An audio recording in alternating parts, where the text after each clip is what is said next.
Hello, everyone, and welcome to Business Basics presented by Steve DaCosta and myself, the How Money Works guy.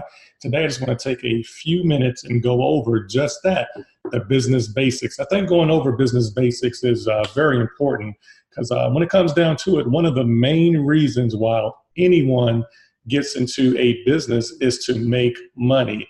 And one of the biggest reasons why people quit a business or just stop pursuing business activities is simple. They either didn't make any money or they didn't make enough money. And so what I want to do tonight is just go over the business basics and help everyone be successful in all of your different businesses. So we're going to start about that right at the beginning. Why would one even want to start a business? Well, it comes down to just a few simple reasons. One of them is being your own boss. Some people have fallen into that trap. I fall into that trap. You go to school, get good grades, get a good job, you'll be set. Next thing you know, you're working with managers or management team that perhaps you're not getting along with, personalities don't match, all those different things. Well, one of the best ways to avoid that conflict is being your own boss. So that's one of the main reasons why one would start their own business. Another one is job security. You can talk to anyone, perhaps even yourself, any family, any friend, anyone you see on the street. But chances are we all know someone who's been downsized, let go, whatever verbiage you want to use. But when it comes down to it, they were fired, they were let go. So another reason why people start a business is job security. And that doesn't necessarily, there's no age group to that. That can be the millennials, someone in their early 30s. It can be baby boomers in their 60s and 70s. It doesn't make a difference. In today's time, the companies are looking out for themselves more so than they are looking out for their employees. The third reason is quality of life. When it comes to quality of life, again, a lot of people, they actually spend the best part of their day at the office, and then they spend the rest of their day with their family and friends. We want to get in a position where we're actually spending the best of our life with our family as opposed to the other way around. What sense does it make to commute for an hour or two and then spend 8 or 9 hours at a job, which is an acronym for just over broke or jump on a beltway? There's plenty of acronyms that you can use, but you go to your job, spend another 8 to 9, maybe 10 hours there. Then you commute back home for another hour or two. So now you are basically spending more than 12 hours a day away from your family. And then the rest of your day, you're spending with your family. So again, that's a third reason why people often start a business. And last but not least is financial success. I can guarantee you, everyone that is watching this Facebook Live right now, if you had an opportunity to give yourself a raise, you would give yourself a raise. I'm sure there's no doubt about it. So who has their interests more in line? You working for yourself or your manager or your boss with you as an employee? There's no doubt about it. You're going to always look out for yourself more than anyone will ever look out for you. So again, all 4 of these reasons are reasons why people start a business. And again, the number one reason why anyone starts a business is to make money. And the number one reason why people quit a business is because they did not make enough money or they didn't make any money. We want to make sure that we solve that solve that problem. And to solve that problem, there's going to be a few things that you would want to master. One of them is going to be mastering the art of prospecting. And so when it comes down to your particular product or your particular service, chances are there's going to be a couple of key areas that your prospects are going to need to fill for them to be a perfect client for you. And I know for me and my team, we actually help people with financial services. We help people multiply their income. We're doing some amazing things in the Forex market. And so the different things that I'm about to go over you as far as a perfect prospect for our team, that doesn't mean that people who don't fall in line with these particular criteria are not our clients. This just means that this is the core. If you fall into this category, chances are you're going to be a perfect candidate for our business of multiplying your money. But again, You can have one of these attributes or none of these attributes and still be a client. This is more of just the ideal client. So the first area is going to be married. Those individuals that tend to be married are going to look at different business opportunities and perhaps want to partake in those.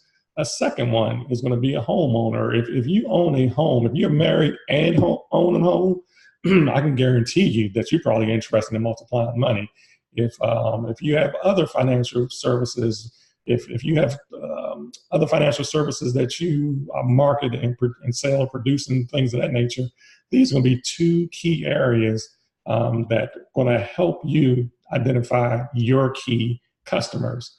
A third one is kids. A person's married, homeowner, and has kids.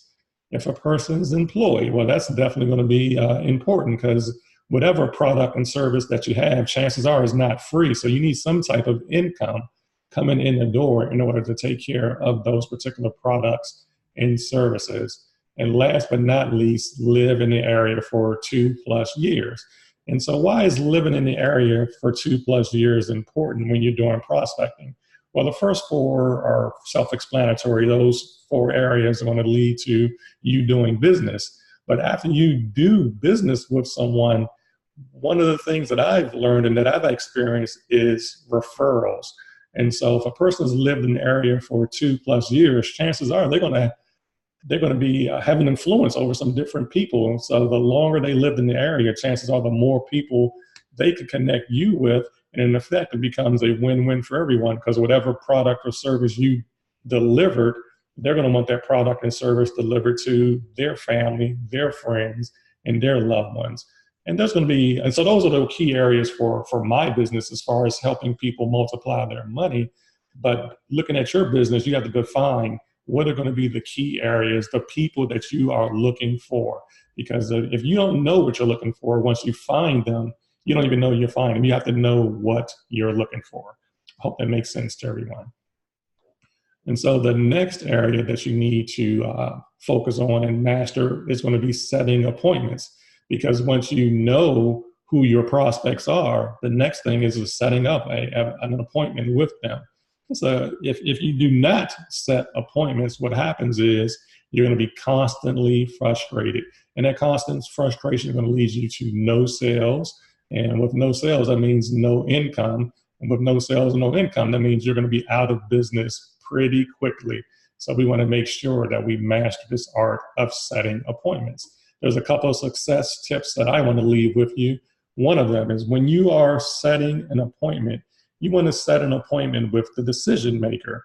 It doesn't make a difference. It doesn't make a difference if you set an appointment and the person you're sitting with is not the decision maker. Maybe it's sitting down, in the example I gave, with the husband and the wife. Because if you sat down with the wife and you did a presentation, let's just say you're selling, I don't even know what I want to, let's say you're selling lawn care services, and you sat down with the wife, and then the wife's going to attempt to take everything that you shared with her and deliver that to the husband. And if you are the lawn care maintenance person, that's your expertise area, you're able to talk about that intelligently. Well, speaking to the wife's not going to be able to repeat all the different nuggets, all the different tips, all the different knowledge that you share with her. So it's going to do a disservice when that wife tries to share your product or service with her husband. And so when that occurs, guess what's going to happen? The husband's going to say, well, that doesn't make sense. We don't want to move forward. And so you've wasted your time doing that appointment with the wife, because the husband was the decision maker when it came down to what we're going to do about this grass. And that's just a simple example, ladies and gentlemen. There's many, many more. But needless to say, you want to be in a position where you're sitting with the decision maker, sitting with the husband and the wife, or just whomever is the decision maker. The next thing you want to do is listen, which is a lost art in today's time. We've all heard the saying that we have 2 ears and 1 mouth. The reason why we have 2 ears is we should be listening twice as much as we're talking. But so oftentimes, we actually see the opposite there. You want to be in a position when you're listening to your prospect, to your client. Oftentimes, your client is going to tell you exactly what they want. And so the best way to be successful in your business is when someone tells you what they want, what they need, you give it to them. And then when you give it to them, they're gonna pay you. They're gonna give you income for providing that product or service. So listen and fill the gap. The next thing you have to keep in mind is WIIFM. What is in it for me? When you're setting an appointment, you have to let the client know what's in it for them. And the example that I gave a few minutes ago when I was referring to lawn care service, if somebody's lawn looks tattered, when you're going about making an appointment, you want to say, by the time we're finished with our service on your lawn is going to be immaculate. It's going to be green. The blades are going to be all nice and even, no weeds. You want to let them know what's in it for them. You don't necessarily want to just go down and say, talk about all the different chemicals you may use or how often you're going to water the grass and things of that nature. You need to talk to your client and your prospects. Let them know what's going to be the end result by you working with them. What's in it for me? Keep that in mind. Other things you want to use is make sure you're using success stories. Let them know about other clients that you've helped using that same product and service. Stories definitely sell. So you want to get in the habit of sharing your success stories. Last but not least, you want to never stop learning. Being an entrepreneur, being in business is something that never stops. You don't become a business owner today and you're successful next month. You're always learning. In fact, the things that you were successful with this month or this year or this decade may not be the same things you're going to use to be successful in the future. Times change, people change. You need to change with it. Never stop learning. The next thing we're going to talk about is the mastering the art of doing a presentation, mastering presenting. You're always presenting. Every time you open your mouth, you're presenting. Every time you leave the home, you're presenting. You are always presenting. And so there's a couple of different things you want to go over to make sure that your presentation skills are up to par. One of them is going to be practice. You want to take some time to practice, and practice does not mean wait until you set that appointment with your prospect and the first time you're even going over your presentation is when you're sitting there with your client, with your prospective client. You want to practice away from them, and so that way when you have the opportunity, you're going to be more successful. It's almost like if you go to a football game, when you go or a basketball game or any sporting event. The first time that those athletes did whatever they're doing, the first time they threw a football or ran the play up the middle or whatever they're doing, is not going to be in the game. They've run those particular plays many, many times in practice to make that practice becomes perfect.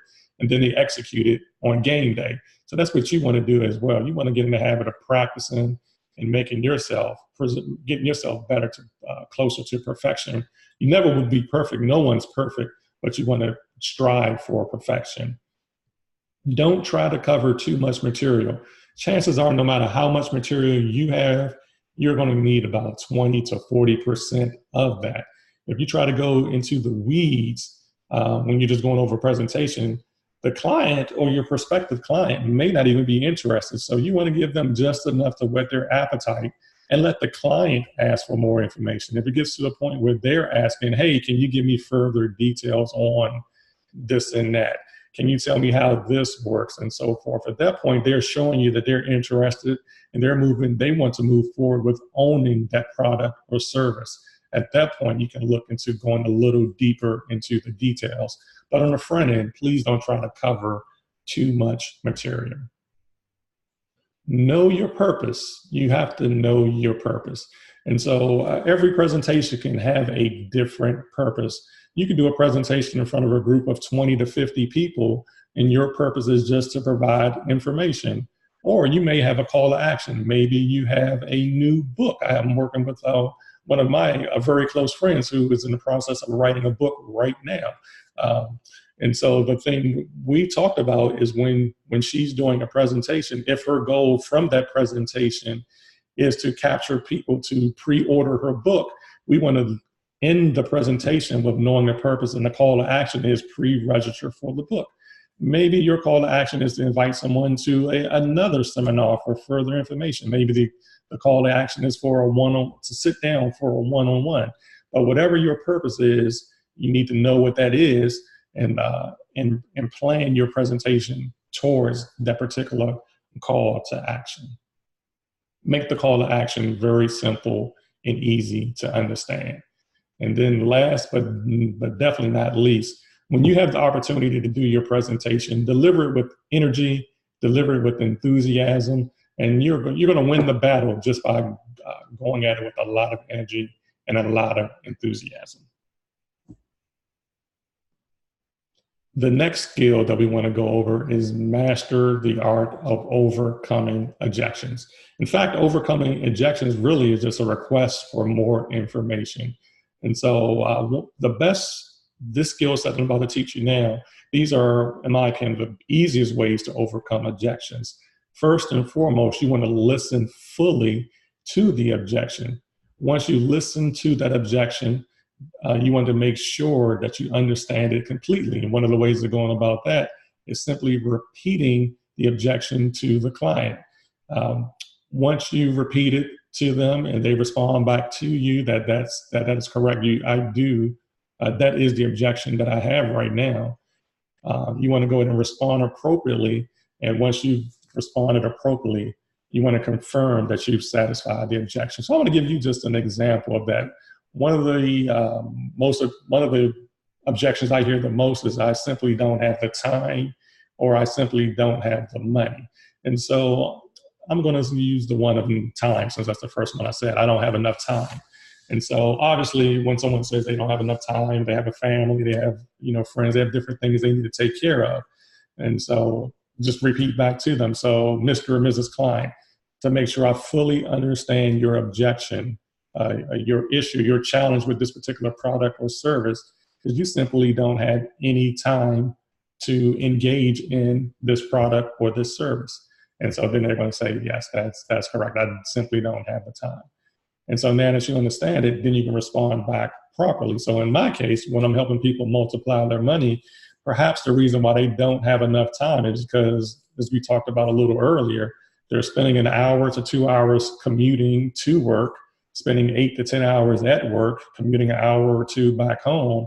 And so 12 hours of their day is gone right off the bat. So in my case, Mr. and Mrs. Klein, if I'm able to show you how you can take a small subset of your income and multiply that, where perhaps in the near future, you won't even need to go to that job and spend 8 to 10 hours there, as well as your up to 4-hour commute time. If I'm able to help you and your family do that, can you see the need? Can you see the reason why you can make some time in order to do those type of things? So chances are, if you're spending 12 to 14 hours a day away from your family, and you're able to learn a skill set that's going to teach you how to multiply your money, and you no longer need to make money in the way that you've been doing in the past, well, at that point, you're going to make some time in order to do that. And so after that, you've confirmed that you've satisfied their objection, and then you move on to the next step. So that's just a simple example of one way to master overcoming any particular objections. So after you've overcome all the objections, you've had the conversation, everything is flowing really well, you have to close. If you don't close, again, when it comes to business, you're wasting your time. You have to close. You have to, if money, if income, if currency is not exchanged, then you're actually not doing a IPA. You're not doing income producing activity. You want to make sure that when you're doing a presentation, you're leading to that income producing activity of closing the sale. A few key points that I would definitely like you to remember is that people love to buy. Everyone loves to buy. We love to buy new things, new gadgets. In fact, even today, the new iPhone was marketed and so forth. I think it comes out in a week or two. People love to buy, but they hate being sold. So just keep that in mind. Also remember that people will buy things emotionally and then back them up with rationale. And so a good example of that is if you need a pair of sneakers, you can get sneakers from anywhere, any store. I mean, you can get sneakers from even Target if you so choose to. But people buy emotionally. So you may have a connection with Nike or with Under Armour whatever your favorite brand is. So you're going to buy those sneakers emotionally and then back it up logically. Oh, I bought these Nikes because they have the air cushion soles and so forth. So just keep in mind, people buy emotionally and then we'll back it up with logic. And last but not least, simply ask for the sale. You can do an awesome job with your presentation and overcome any objections, just have a perfect presentation.